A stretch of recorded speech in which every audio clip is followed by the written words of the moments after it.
how are you doing? Let's talk about mean value theorem. This is the last section of the chapter 3, and then hopefully you got to practice all those short way of taking derivatives of all the functions that we learned, and then we are going to now study about very important theorem. So first of all, let's look at appetizer. And do you guys remember IVT? What was that? Intermediate value theorem. And if you've forgotten, let's talk about this appetizer equation first. So prove that the equation shown has at least one real root between 0 and 2. So what does that mean? First of all, we have to see that is this function continuous? Yes. And then is this function also differentiable? Yeah. Then we can actually, if this one was a square, that it's easy to graph it. But since it's a cube, as you see, it's not gonna be easy to graph. However, I wanna see that how many solutions, at least do we have a solution? Yes. So here's that between 0 and 2, how we compute. F of 0, if I plug in, do you see I get as a -1? And if I plug in f of 2, that's going to be 8 plus 2 minus 1, that gives me 9. So if I roughly graph the function, then it's going to have 0, 1 passing through, and then 2, 9 somewhere. So I'm not sure my function is going to look like this way or it's going to go down, up, but what I can say is between 0 and 2. Between 0 and 2, can I have at least one solution? Yes. Is this going to be real? Yes, because on the graph, since it's a continuous function, from -1 to 9, it has to pass through 0. If I have number -1 through 9, then it has to pass through 0 in here. So therefore, we have to have at least one zeros, which we shown by intermediate value theorem. If you have forgotten, I think this one was a 1.8. So I want you to look at the handout 1.8 or 1.9. So if you remember this one, we are going to have something very similar. And they're actually different, but also very similar idea, which we say mean value theorem. Mean value theorem. Anybody knows what mean means in mathematics? That means average. Average.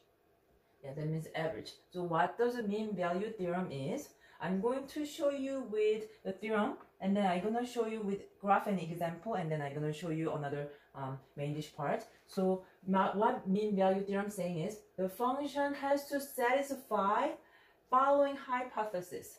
So first function has to be continuous. It's obvious, right? Because a continuous function is, we are studying calculus, so it has to be continuous. And then the function is differentiable in open interval a to b. So this is very important. Continuous on closed interval a to b, and then differentiable from open circle a to b. Why is that? When your function has like this, we know that we cannot differentiate like this one, right? But if we have an open circle, then we can send the limit close by. So I want you to see why it's different here.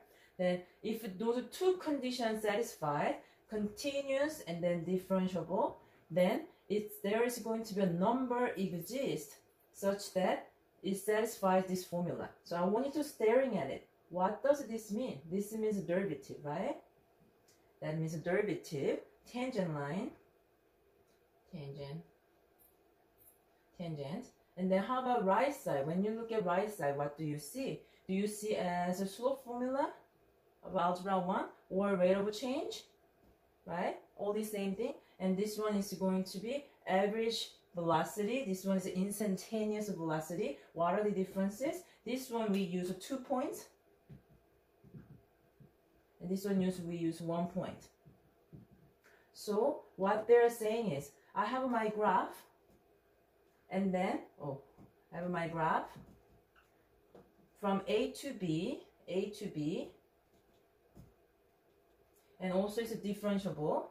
Then this is A and B. Then do you see the right side is talking about our slope from A to B? Everybody getting it okay? Then let's say that this slope was 2. I'm just making up. Let's say that this slope was 2. Then what do you think this slope should be around? it's going to be less than 2. This one is going to be bigger than 2. So I'm just making up as this slope is 1, this slope is 4. Okay? Then my average rate of change is 2. That means, what does that mean? Derivative is also 2. So I can find somewhere that also with 1 point that will have my derivative as a 2. But what is that point as x? Okay. I know it doesn't look like hard, but this is a very important meaning, and you will see why right after I explain. What does this mean? Derivative. What does this mean? Slope. And derivative becomes same as a slope. And why? By the mean value theorem, you have a slope a through b is 2. But a was a slope 1 and b is a slope 4. So intermediate value theorem that you must go through 2, right? Then your slope, there will be a slope which is a tangent line with 1 point, and you will find the slope also that is 2. This is 2, this is 2. Then what is that c value? What is that x value exactly? Now 2 values, I want to see what is this value. That's what they're asking. And this one we call the mean value theorem. So let's try to remember what mean value theorem and write it down, and everybody watch here. This is very important. So mean value theorem says your slope is the same as your derivative. Now I'm going to rewrite this one other way. So it's going to be multiplying this one to other side. You see that that's going to be f prime c, and then multiply b minus a is equal to f of b minus f of a. Okay. Anybody notice something very important here? Anybody notice something very important in here? Whoa, anybody see this one as a point slope form? If I rewrite this one again, that's going to be y minus y1 equals, this is going to be slope m times x minus x1. Yes. Now you get to see that where point slope form came from. Isn't this cool? Now you get to see from calculus level in order to see where point slope form. Basically, it came from mean value theorem.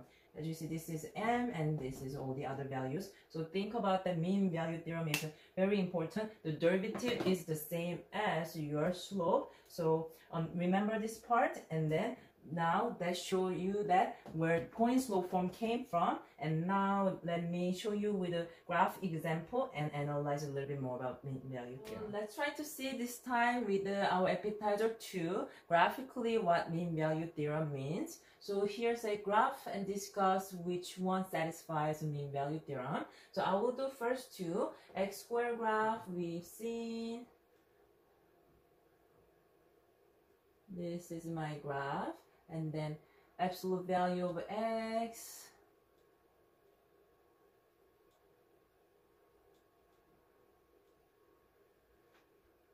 And when you look at this one, y is equal to x squared. It is going to be satisfying 2 conditions. First, it has to be continuous. Is this continuous? Yes. And then second condition, is this differentiable everywhere? Yes. How do you know that? Because it's polynomial, and then you can find everywhere derivative. Also, it's a smooth function. That means, can I use a mean value theorem? Yes, it will satisfy mean value theorem. So they said interval from 1 to 4 try to find. So try to apply mean value theorem. What was the formula? Here says your derivative is going to be same as f of b minus f of 1 over a over b minus a, which means when I plug in 1, I get 1 comma 1. If I plug in 4, I'm gonna get 16, right? 4 squared. It's gonna be up there. Then if I try to find the slope of this one, then let's plug in here 16 minus 1 over 4 minus 1 is 15 minus 3. So I get slope as a 5. I get slope as a 5. Between average rate of a slope from 1 to 4 is a 5. Then what is this part? That's going to be derivative of 2x. So I want to have derivative of x squared. Okay, I'm thinking too fast.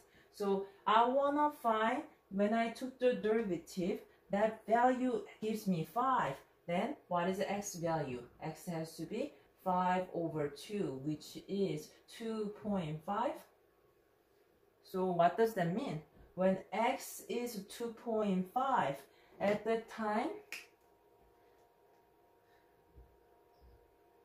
time my slope is going to be 5 as well.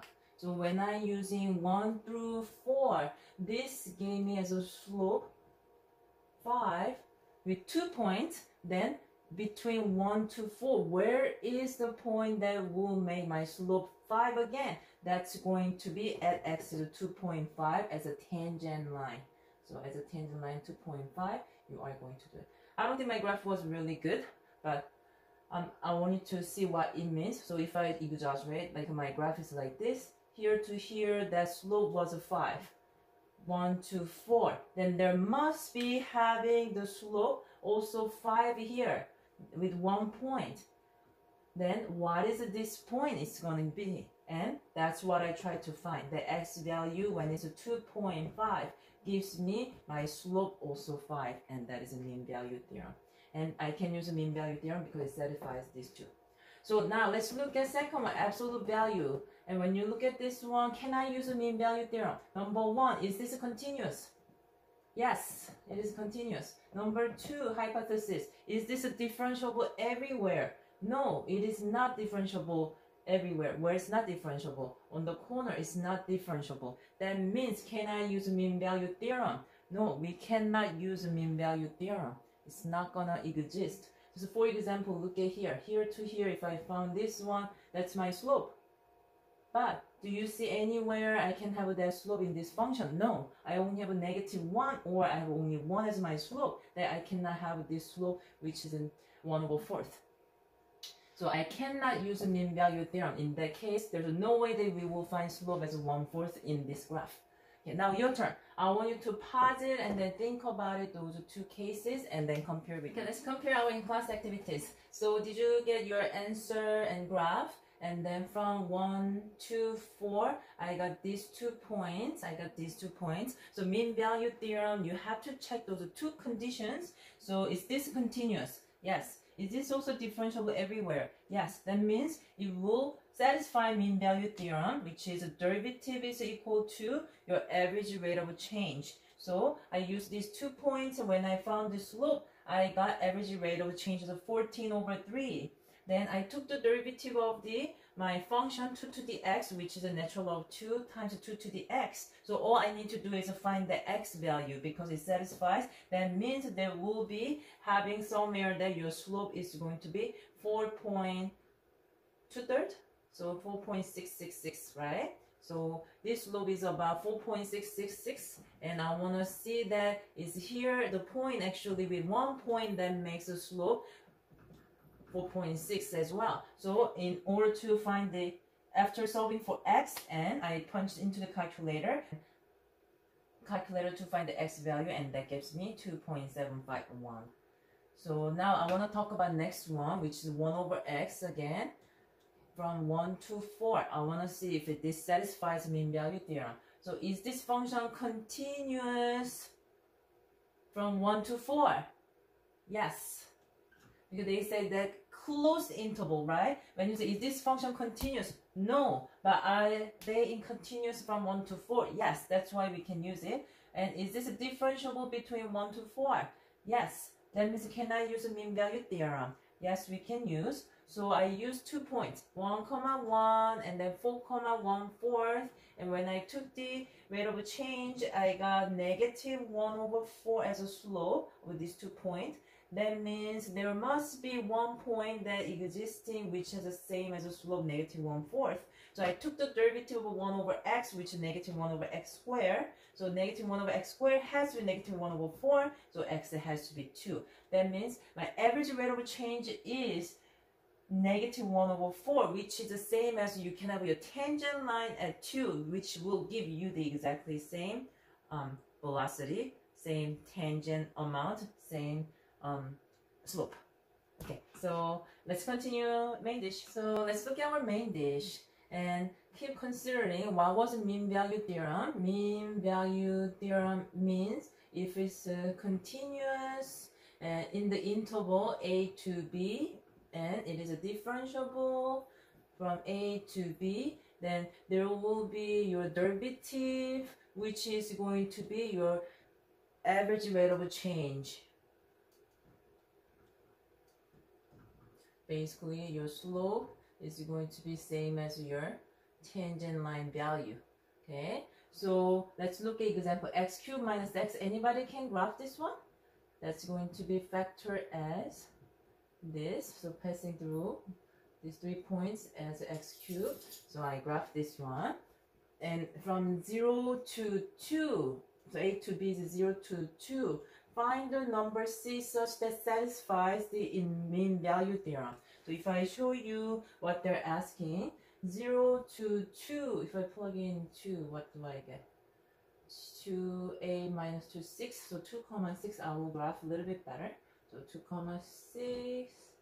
Then if I graph my average rate of change from 0 comma 0 to 2 comma, when you plug in, that's going to be 6. Then all we need to do is to compute left side and right side.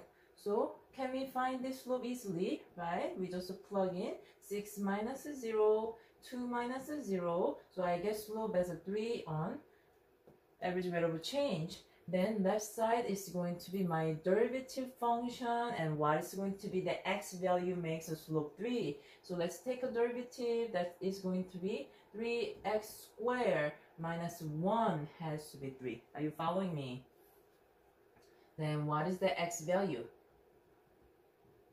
1 I bring it to other side, that's a 4. So x squared is going to be 4 over 3. So x is going to be plus minus 2 root 3. So if you look at this one, we need to write it a little bit better, plus minus 2 root 3 over 3. So let me punch into calculator. If now we're not gonna see exact value,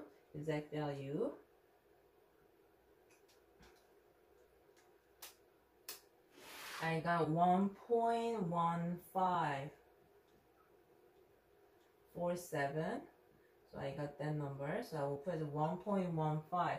So 1.15 about here, that will give you exactly same tangent line value. So that will give me tangent line as slope as a 3, and this is also slope 3. But with 1 point, my x value is going to be plus minus 1.15. Yona, how come you get 2? Do you see that I can actually have another side here? You will have the same slope. That's why. So I will have this slope, that slope, this slope, same. So I got that answer. Okay, so I want to continue main dish, and then let's see if you can see the graph with this one. So if we can separate the denominator, then I can write a negative 4 over x plus 1. So I'm going to graph this one first and then up 1. Or if you guys use asymptote or all the other information you learned, that's totally fine too. So negative 4 over x is going to be, graph looks like this way, and passing through, if you plug in 1 comma negative 4, right? And then comma negative 1 comma positive 4. If I plug in, I'm graphing this one first. If I plug in positive 2, I get negative 2, and then negative 2, I get positive 2. And my shape is gonna look like this way. And then there was asymptote. However, now I'm going to shift up 1, so I have my horizontal asymptote at 1. I see horizontal asymptote at 1 and vertical asymptote at 0.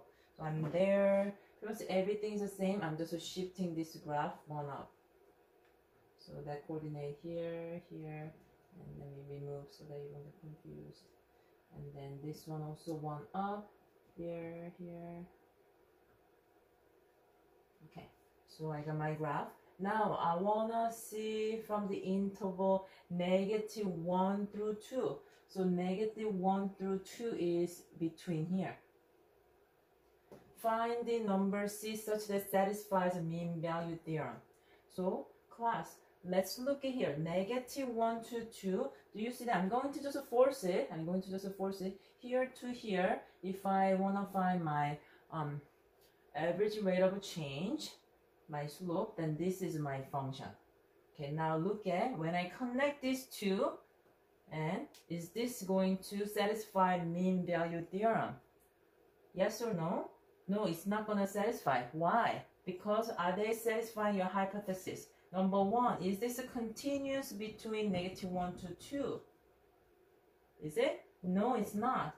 Number two, are they differentiable between -1 to 2? No, it's not. Why not? Because there is an asymptote at 0. We don't have that value. It's not continuous, also not differentiable. That mean value theorem do not work. What does that mean? Look at here. If you connect this one, obviously you see that your slope is negative. But do you see anywhere you can find C value which will be negative slope? No, everywhere will be positive. So you cannot even find that C value satisfied, same as this negative slope. That's why mean value theorem do not work. Okay, so there's one more dessert for you, very similar to this question, and then I want you to practice, and that's it pretty much all for today. So let's do it. Okay, hopefully you got to understand mean value theorem a little bit better with this in-class activity problem. So when I look at this one, first of all, by plugging, I got those two values as A as 1 and B as 2. So I plug in them each and got the Y value. So I'm plugging the slope from 1 to 2. I got slope as a 3. And then left side is to take a derivative. So I took a derivative and I want to find the C value. So I want to see that my derivative which makes a slope 3. So from here I try to solve carefully. Then I found C value as a square root of 21 over 3. Since it's from 1 to 2, we only use the positive side. So when the point was 1.52, about 1.52, you will have exactly same slope as 3 with tangent. And at that x value is going to be 1.52. That gives me same.